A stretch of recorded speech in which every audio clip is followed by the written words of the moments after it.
Hi friend, आज हम आपको भूटान की पूरी जानकारी देने की कोशिश कर रहा हूँ।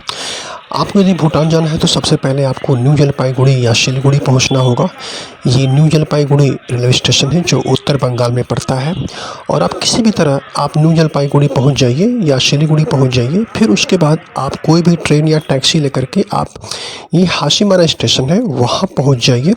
और हाशीमारा से भूटान की दूरी मात्र 17 से 18 किलोमीटर है और मात्र आधे घंटे की दूरी पर भूटान स्थित है। तो ये हाशीमारा स्टेशन है। और न्यू जलपाईगुड़ी से यदि आप हाशीमारा पहुंच जाते हैं तो हाशीमारा से मात्र आधे घंटे की दूरी के बाद जयगांव यानी भूटान बॉर्डर शुरू होता है। इसके बाद आप यदि जयगांव पहुंच जाते हैं फिर जयगांव से सीधे आप भूटान भी पहुंच सकते हैं। तो ये हाशीमारा स्टेशन है। आप न्यू जलपाईगुड़ी से हाशीमारा पहुंच सकते हैं और हाशीमारा से आप सीधे ऑटो या छोटी बसों के माध्यम से सीधे आप जयगांव पहुंच सकते हैं। ये भूटान का एंट्री पॉइंट है, पेडेस्ट्रियन टर्मिनल है और इसी टर्मिनल के माध्यम से हम भूटान के अंदर प्रवेश करेंगे।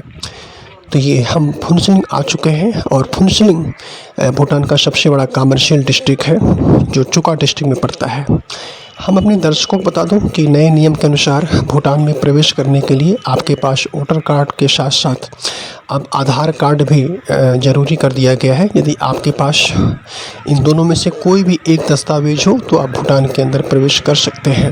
यही पेडेस्ट्रियन टर्मिनल है जिनके माध्यम से हम भूटान के अंदर प्रवेश करते हैं और भूटान से बाहर जाते हैं।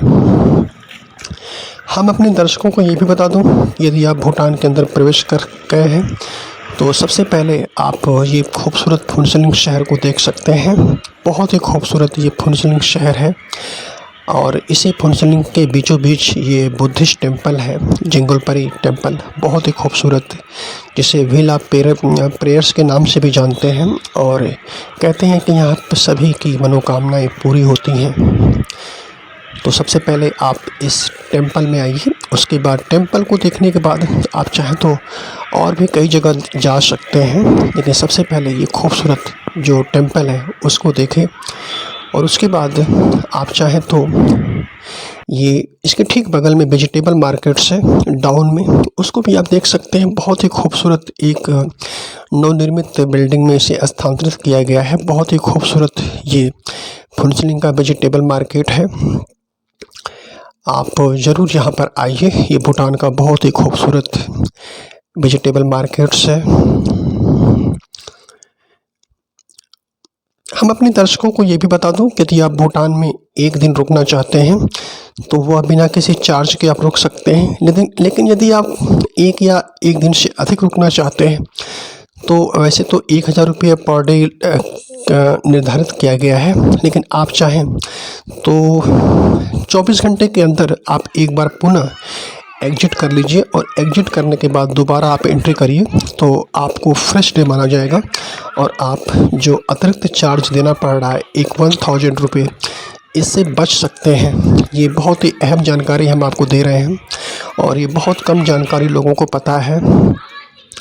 ये खूबसूरत भूटान का फुनसिलिंग शहर का एक छोटा सा एरिया है और बहुत ही खूबसूरत ये दृश्य है। यहाँ के बहुत जो भी लोग होते हैं बहुत ही हम्बल होते हैं, बहुत ही खूबसूरत होते हैं और बहुत ही केयरिंग पर्सन होते हैं। बहुत जल्दी आसानी से आपसे बात करते हैं, मिलजुल जाते हैं और हमने भी बहुत देर तक बात की। तो आप चाहें तो इनके बीच में भी जाकर कुछ देर अपना समय एक्सपेंड कर सकते हैं। बहुत ही खूबसूरत ये शहर है, आप देख सकते हैं। ये फुनसिलिंग का खूबसूरत शहर। हम अपने दर्शकों को बता दूं कि नए नियम के अनुसार अब आधार कार्ड को भी मान्य कर दिया गया है। अगर आपके पास आधार कार्ड है तब भी आप भूटान के अंदर प्रवेश कर सकते हैं। ये भूटान के लोगों की खूबसूरत जो मोमो, यहाँ का मोमो बहुत प्रसिद्ध है। आप देख सकते हैं ये भूटान के लोग बहुत ही केयरिंग पर्सन होते हैं।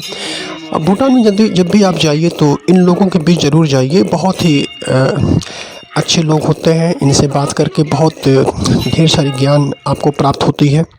और उसके बाद यदि आपके पास समय बचता है तो डाउन मार्केट के ठीक नीचे ये तोरशा लेक है। बहुत ही खूबसूरत ये तोरशा लेक है। जिस इंसान को या जिस नागरिक को जो लोग भी सनसेट या सनराइज़ से प्यार करते हैं, उनकी अलौकिक छटा देखना चाहते हैं, उनको अपनी आँखों में कैद करना चाहते हैं, तो उनके लिए तोरशा लेक बहुत ही महत्वपूर्ण और बहुत ही अनूठी जगह है। आप ज़रूर यहाँ पे शाम 5 बजे के बाद आइए। बहुत ही खूबसूरत ये तोरशा लेक का सनसेट व्यू हम आपको दिखा रहे हैं। आप यहाँ पर चाहें तो काफ़ी देर तक अपना समय व्यतीत कर सकते हैं। और ये सुबह का नज़ारा है, सुबह भी आप आ सकते हैं सनराइज़ को देखने के लिए। बहुत ही खूबसूरत ये तोरशा लेक का व्यू हम आपको दिखा रहे हैं। यहाँ पे आप बहुत देर तक चाहें तो रह सकते हैं। ये भूटान का सबसे खूबसूरत तोरशा लेक जो फुनसिलिंग शहर के बीचों बीच पड़ता है। ये शाम का दृश्य है। जैसे जैसे शाम हो रही है वैसे वैसे ही आप देख रहे हैं सूर्य की किरणें पूरे फुनसिलिंग शहर को चकाचौंध कर रही हैं। तो ये तोरशा लेक फुनसिलिंग शहर का बहुत ही खूबसूरत, आप यहाँ पे ज़रूर आइए। और उसके बाद भी यदि आपके पास समय बचता है तो आप सुबह भी आ सकते हैं सनराइज़ को देखने के लिए। और सनराइज़ को देखने के बाद यदि आपके पास समय बचता है तो यहाँ पे क्रोकोडाइल्स पार्क भी है, वहाँ भी जा सकते हैं। इसके अलावा कई सारे रेस्टोरेंट भी हैं। ये आर्या रेस्टोरेंट है फुनसिलिंग के अंदर। आप चाहें तो यहाँ पे ब्रेकफास्ट, डिनर, लंच कुछ भी कर सकते हैं। बहुत ही खूबसूरत ये रेस्टोरेंट है और हमने भी यहाँ पे काफ़ी देर तक समय व्यतीत किया है। ये आर्या रेस्टोरेंट फुनसिलिंग के अंदर डाउन मार्केट के पास स्थित है। और इसके अलावा भी आप चाहें तो कई अच्छे रेस्टोरेंट हैं, जैसे जैन रेस्टोरेंट जो बुद्धिस्ट टेम्पल उसके ठीक सामने है, वहाँ भी आप जा सकते हैं। Guys, I am doctor Sanjay Dubey और आप देख रहे हैं अराउंड इंडिया न्यूज। मैं इस समय भूटान में हूँ और भूटान से ही आपको दृश्य दिखा रहा हूँ। आप चाहें तो जयगांव भी जा सकते हैं, इंडिया मार्केट में भी जा कर के घूम के पुनः आप दोबारा भूटान के अंदर आ सकते हैं।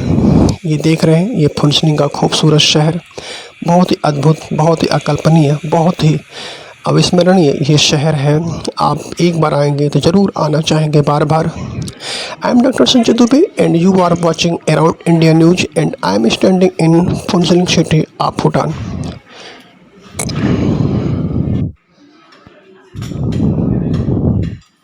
बहुत ही खूबसूरत ये जैन रेस्टोरेंट का हम आपको मेनू दिखा रहे हैं। और ये बिल्कुल बुद्धिस्ट टेम्पल जो फुनसिलिंग में है उसके ठीक सामने है। बहुत ही खूबसूरत भूटान शहर, आप ज़रूर आइए। और यहाँ पर पहुँचना बहुत ही आसान है। आप किसी भी तरह सिलीगुड़ी या न्यू जलपाईगुड़ी आ जाइए, फिर वहाँ से आप भूटान आप बिल्कुल पास में है और आसानी से पहुँच सकते हैं।